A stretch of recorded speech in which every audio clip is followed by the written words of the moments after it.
Muy buenas tardes, amados hermanos y amigos, que el Señor les continúe bendiciendo de una manera muy especial.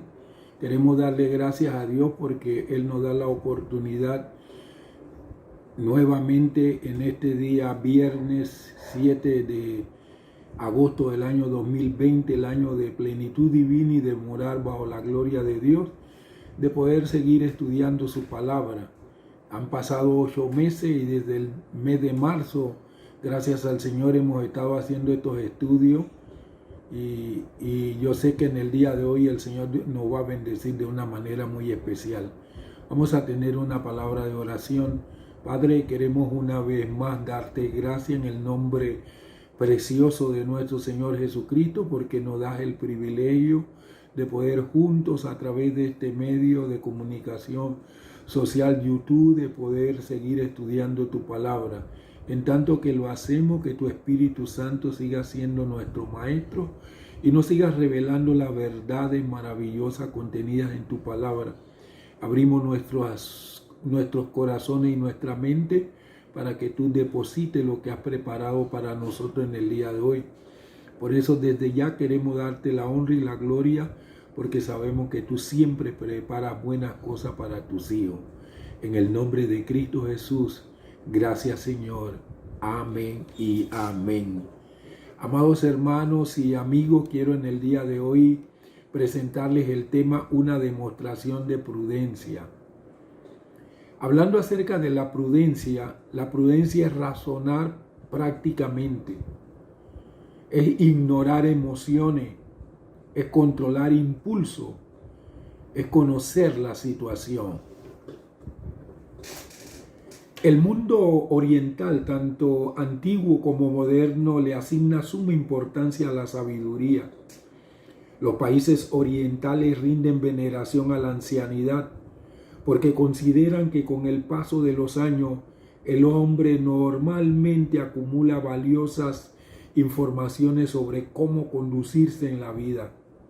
La Biblia, que narra numerosos acontecimientos que se produjeron en el antiguo cercano oriente, presta considerable atención al tema de la sabiduría.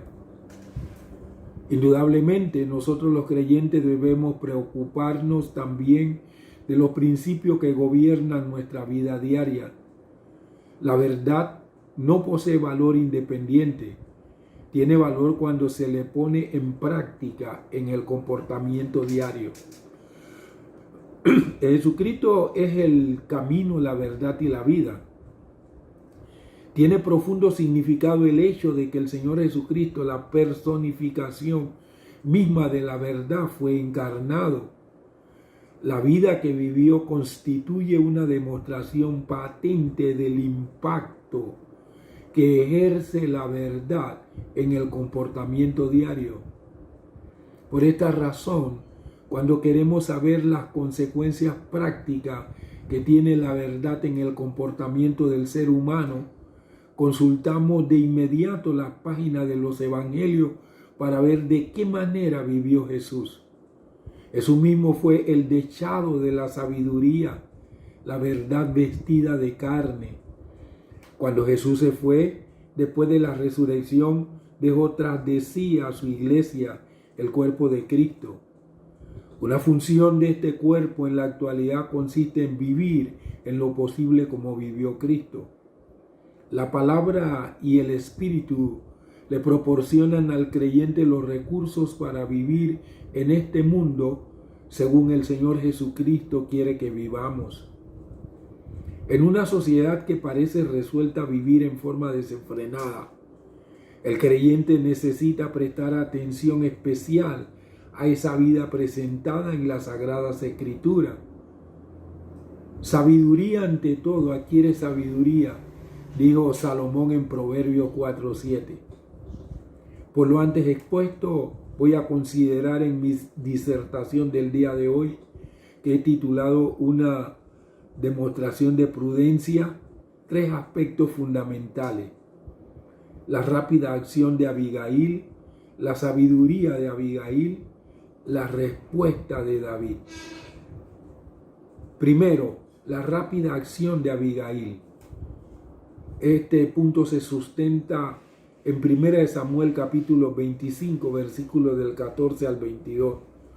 Pero uno de los criados avisó a Abigail, mujer de Nabal, diciendo: he aquí que David envió unos mensajeros desde el desierto para que saludaran a nuestro amo, y él los ha despreciado, a pesar de que esos hombres han sido muy buenos con nosotros.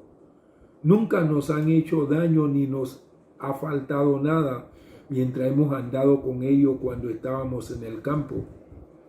Nos han servido como muro de día y de noche todos los días que hemos estado apacentando las ovejas entre ellos. Ahora pues, mira y reconoce lo que has de hacer, porque el mal está decidido contra nuestro amo y contra toda su casa, pues él es un hombre de tan mal carácter que no hay quien pueda hablarle. Entonces Abigail se apresuró y tomó 200 panes, 2 tinajas de vino, 5 ovejas ya preparadas, 40 kilos de grano tostado, 100 tortas de pasa y 200 panes de higo seco, y los cargó sobre un asno. Luego dijo a sus criados: vayan delante de mí, y he aquí que yo voy tras ustedes. Pero nada reveló a su marido Nabal. Y sucedió que cuando ella montaba sobre un asno, descendía por la parte opuesta de la colina. He aquí que David y sus hombres venían en dirección contraria, y ella fue a encontrarlos. David había dicho: ciertamente en vano he guardado todo lo que este hombre tiene en el desierto, sin que nada le haya faltado de todo cuanto le pertenece. Él me ha devuelto mal por bien. Así haga Dios a los enemigos de David, y aún les añada, si antes de la mañana dejo vivo a un solo hombre de todos los que le pertenecen. Amados hermanos y hermanas, los siervos de Nabal comprendían muy bien cuál sería la reacción de David. Se daban cuenta también que Nabal era una persona tan perversa que era inútil tratar de razonar con él. Pero aún existía una esperanza. Uno de ellos se presentó apresuradamente a Abigail y le contó de qué manera Nabal había tratado a los mensajeros de David. Luego le pasa a explicar cómo David se había mostrado bondadoso con ellos y los había protegido de sus enemigos. Pero ahora David se tomaría venganza de Nabal, y por lo tanto Abigail debía adoptar alguna resolución antes de que fuera demasiado tarde.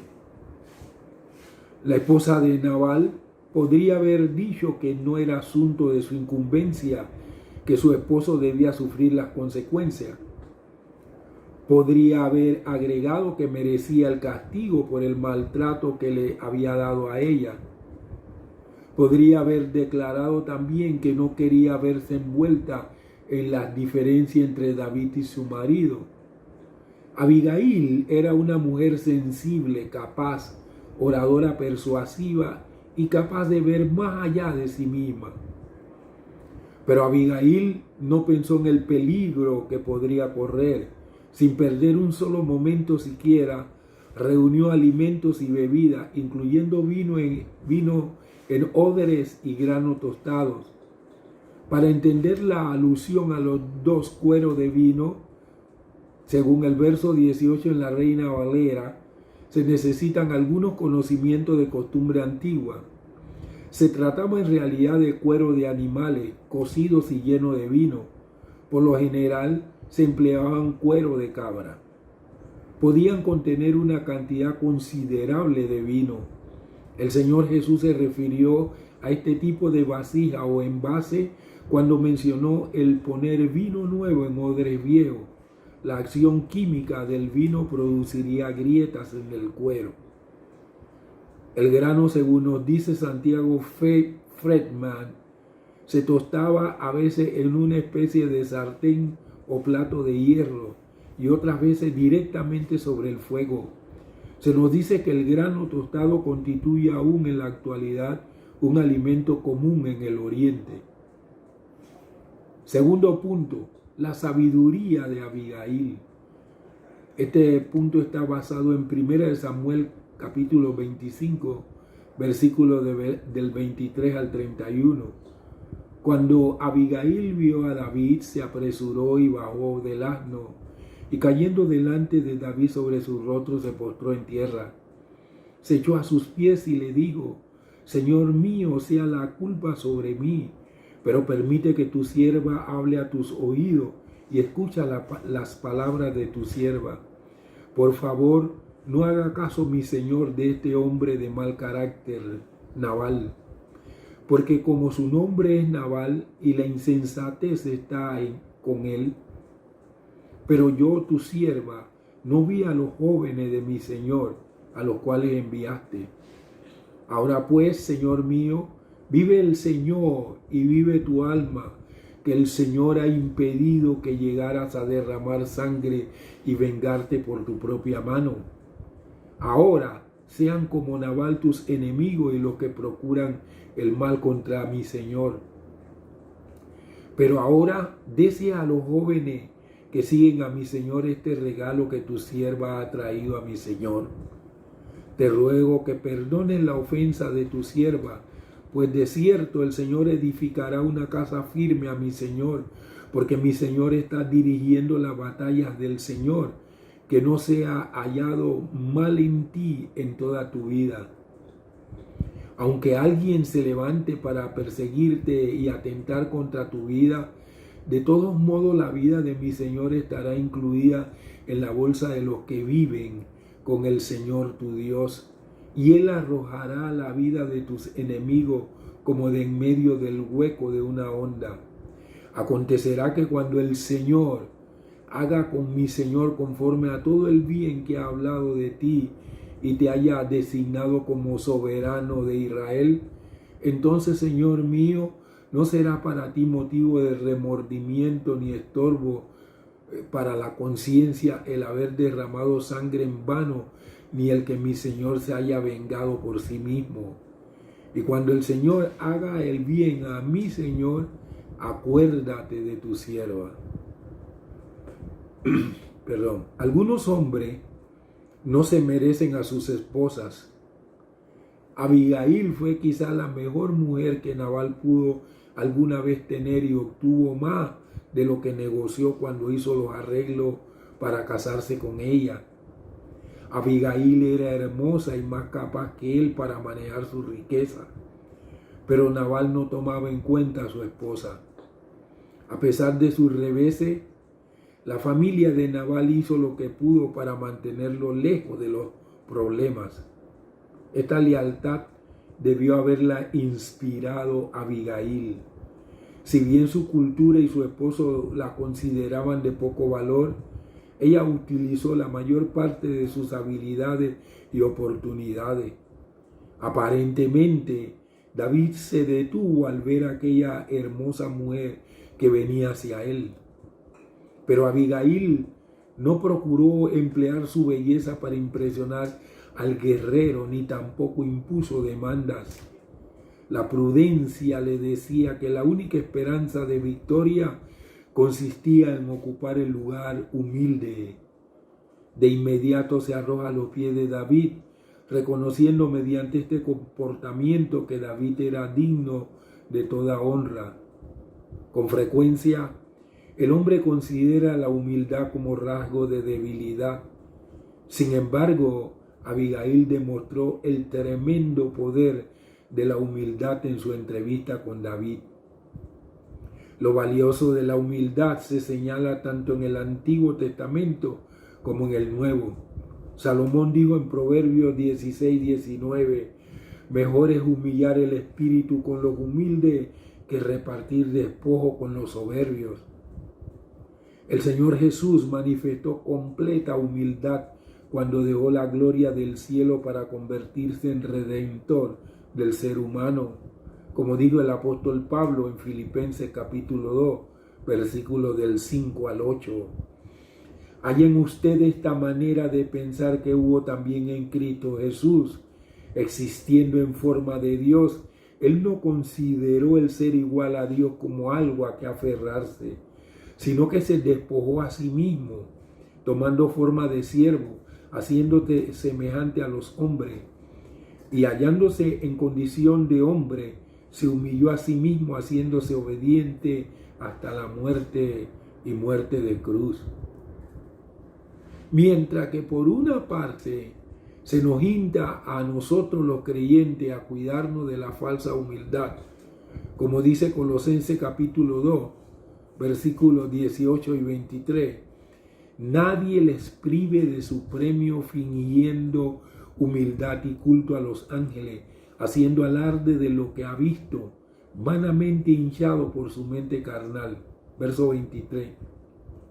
De hecho, semejantes prácticas tienen reputación de ser sabias en una cierta religiosidad, en la humillación y en el duro trato del cuerpo, pero no tienen ningún valor contra la sensualidad. Por otra parte, se insta también a los creyentes, a nosotros, a vestirnos de verdadera humildad. Colosenses capítulo 3, versículo 12. Por tanto, como escogidos de Dios, santos y amados, vístanse de profunda compasión, de benignidad, de humildad, de mansedumbre y de paciencia. También 1 Pedro 5:5 nos insta a que nos vistamos de humildad. Asimismo, ustedes jóvenes estén sujetos a los ancianos y revístanse todos de humildad, unos para con los otros, porque Dios resiste a los soberbios, pero da gracia a los humildes. Se nos insta a andar en humildad. Efesios 4, 1 y 2. Por eso yo, prisionero en el Señor, les exhorto a que anden como es digno del llamamiento con que fueron llamados, con toda humildad y mansedumbre, con paciencia, soportándose los unos a los otros en amor. Las Sagradas Escrituras establecen con claridad que Dios observa especialmente a los humildes. Como dice el Salmo 138:6, aunque el Señor es sublime, mira al humilde, pero al altivo reconoce de lejos. También Isaías, capítulo 66, el versículo 2 nos habla de esto. Mi mano hizo todas estas cosas, es así como todas estas cosas llegaron a existir, dice el Señor. Pero a este miraré con aprobación, al que es humilde y contrito de espíritu y que tiembla ante mi palabra. El Señor oye a los humildes. Salmo 10:17. El deseo de los humildes escuchas, oh Señor, tú dispones su corazón. El Señor libera a los humildes. Job 22:29. Cuando sean abatidos, tú dirás, sean enaltecidos. Y Dios salvará al de humilde mirada. Dios exalta a los humildes, como dice Santiago 4:10. Humíllense delante del Señor y Él los exaltará. También Lucas 14:11 nos habla de esto, porque cualquiera que se enaltece será humillado, y el que se humilla será enaltecido. Los humildes son los más grandes en el reino de Dios, según dijo nuestro Señor Jesucristo en Mateo 18:4. Así que cualquiera que se humille como este niño es el más importante en el reino de los cielos. Amados hermanos y hermanas, la verdadera humildad se ilustra en la vida de personas como Abraham, según nos dice Génesis 18:27. Intervino Abraham y dijo, he aquí, ya que he comenzado a hablar con mi Señor, a pesar de que soy polvo y ceniza. Moisés ilustra también la humildad en su vida. Éxodo 3:11. Entonces Moisés dijo a Dios, ¿quién soy yo para ir al faraón y sacar de Egipto a los hijos de Israel? Josué también ilustra la humildad. Entonces Josué rasgó su ropa y se postró en tierra sobre su rostro delante del arca del Señor hasta el anochecer, él y los ancianos de Israel, y echaron polvo sobre sus cabezas, símbolo de humillación. Juan el Bautista también ilustró la humillación, según dice Mateo capítulo 3, versículo 14. Pero Juan procuraba impedírselo diciendo: yo necesito ser bautizado por ti y tú vienes a mí. El centurión romano también ilustra la humildad. Mateo 8:8. Respondió el centurión y dijo: Señor, yo no soy digno de que entre bajo mi techo.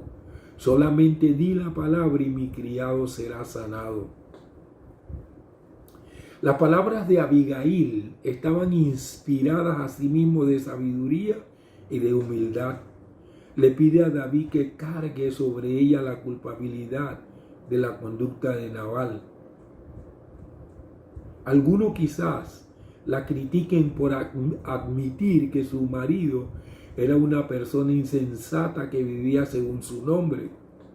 Pero en realidad, Abigail no demostró deslealtad hacia su marido. Sabía que David con toda probabilidad no escucharía sus razones, sino admitía que tenía fundados motivos para estar airado. De manera que procedió con toda sinceridad respecto de su marido y admite con tacto que las palabras insultantes y el egoísmo de su esposo constituían culpabilidad que merecía castigo. Al mismo tiempo es leal a su marido al procurar que el enojo de David fuera dirigido hacia ella. Insinúa que era responsable por no haber notado a los mensajeros de David y haber evitado todo aquel dolor y aflicción. Su llamado y sus palabras ilustran la sabiduría de Salomón, que dijo en Proverbios 15:1: la blanda respuesta quita la ira, mas la palabra áspera hace subir el furor. Sin embargo, su prudencia y sabiduría constituían algo más que tacto y diplomacia. Se daba cuenta de que la mano del Señor estaba en operación. No rogaba por sí misma y por Nabal solamente. Reconocía que David era un varón de Dios que libraba batallas de carácter divino. También reconocía el buen comportamiento de David, puesto que hasta ese momento no se había apartado del Señor para hacer el mal. Asimismo, Abigail le recuerda a David que estaba en juego algo más que lo poco que podía conseguir de Nabal.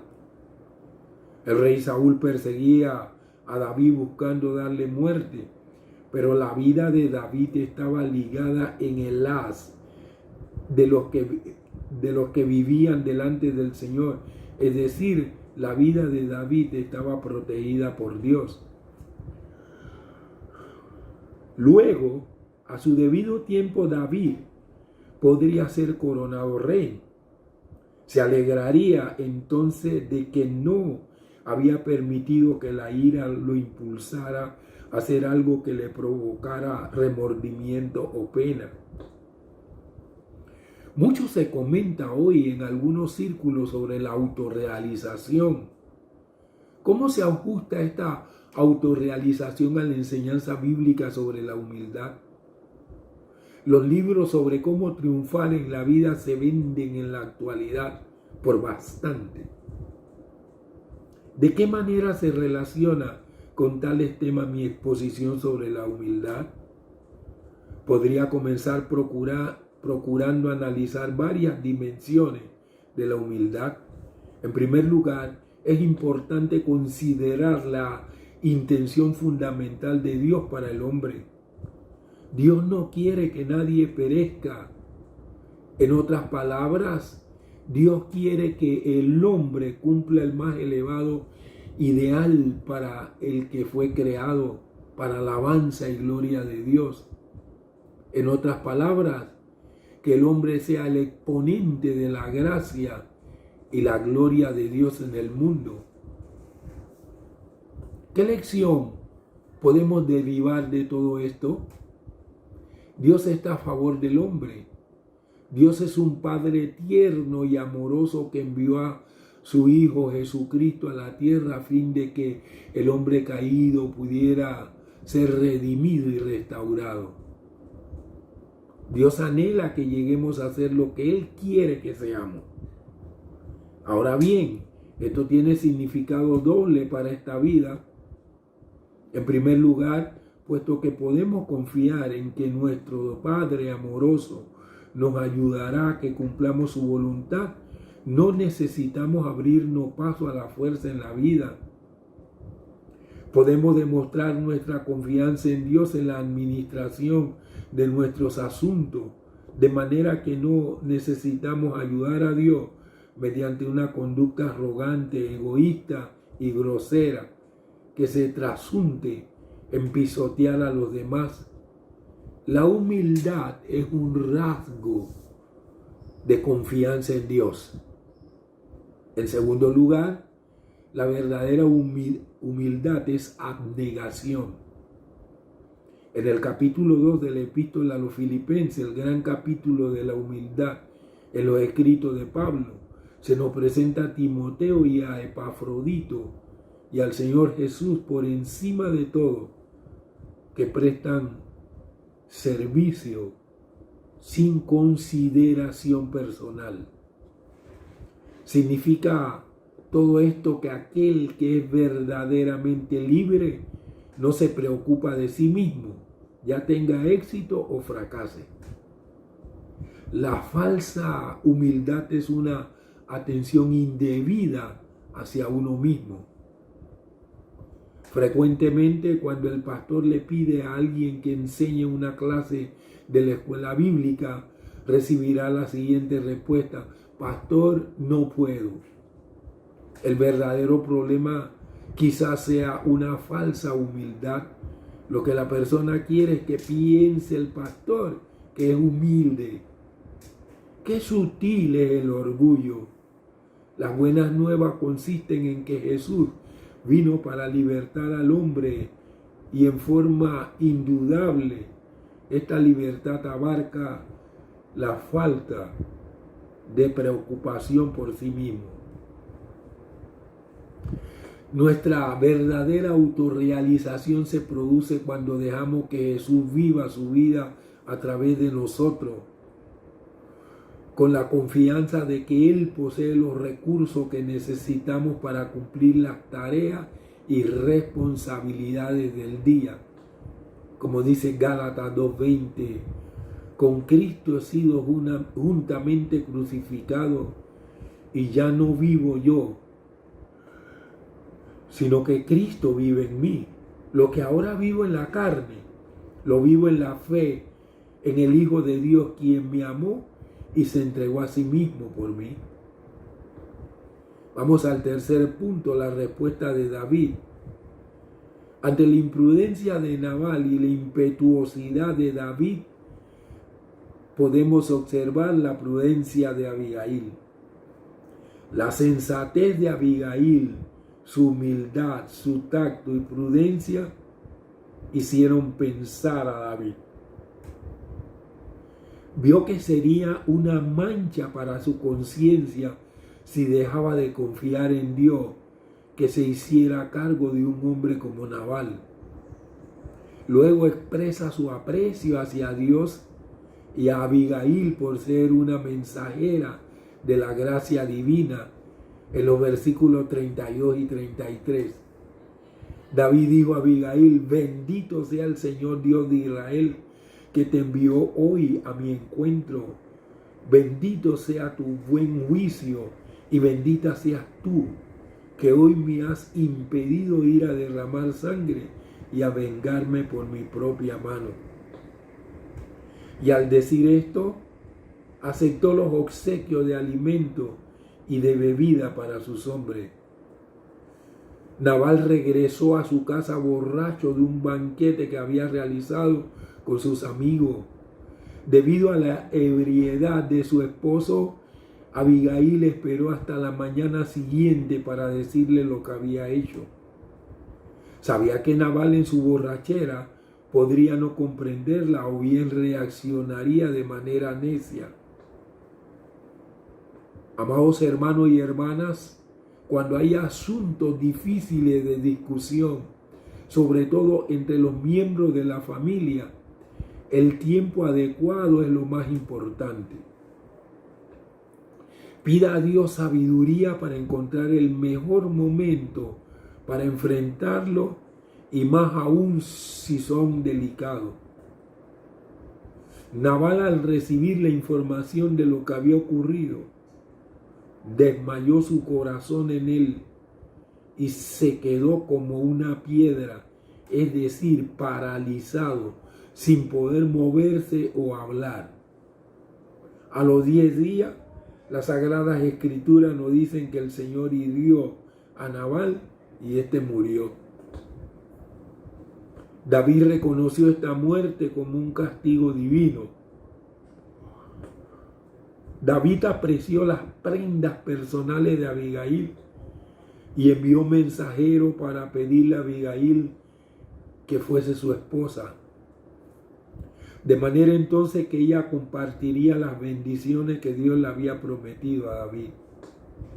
Abigail fue una excelente consejera para los dos hombres de su vida. Trabajó muy duro para evitar que hicieran cosas sin pensar.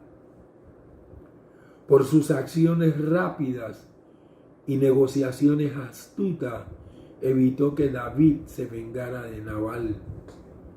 Tuvo visión del panorama completo y permitió la gran intervención de Dios. Yo tengo algunas interrogantes que nos pueden ayudar a examinarnos para ver si nosotros manifestamos un carácter como el que manifestó Abigail. La primera es: ¿ve usted, al igual que Abigail, más allá de la presente crisis? ¿Observa como ella el cuadro completo? ¿Utiliza sus habilidades para promover la paz? ¿Es leal sin por ello ser ciego? ¿Qué reto o responsabilidad enfrenta hoy que necesite una persona bajo el control de Dios?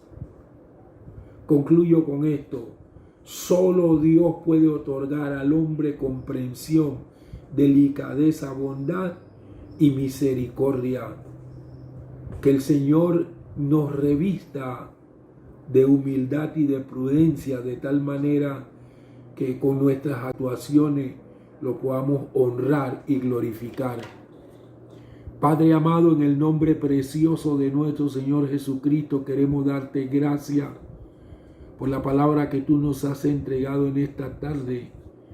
Hemos podido ver, Dios, de manera clara cómo Abigail, Dios mío, estaba llena de prudencia, de humildad, y cómo hizo para salvar su casa cuando el mal ya estaba determinado para Nabal y todo lo que tenía.